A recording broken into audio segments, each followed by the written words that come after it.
যখনই বাসায় ফুচকা অ্যান্ড চটপটির কথা ওঠে, আমার ভাইয়ের ছেলে এবং মেয়ে এতটা পছন্দ করে ফুচকা চটপটি, সাথে সাথে দৌড়। ড্রেস চেঞ্জ করার সময়টুকু ওরা দিবে না। দেখতে হবে তো ফুপির মতো হয়েছে। আর এই ছোট, ওর কথা কি বলবো, ও তো খেতে পারে না, তাকায় তাকায় শুধু দেখে। মোটামুটি ছিল ফুচকাটা, মোটামুটি, কিন্তু ভেলপুরিটা মজা ছিল।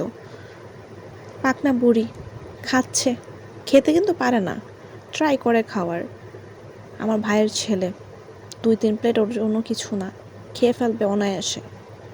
খুব পছন্দ করে ওরা, টক ঝাল এগুলো খুব পছন্দ ওদের। ওরা পুরাই আমার মতো। আমি রেস্টুরেন্টের খাবার পছন্দ করি না বললে ভুল হবে, আমি একদম খেতেই পারি না, এমন একটা অবস্থা।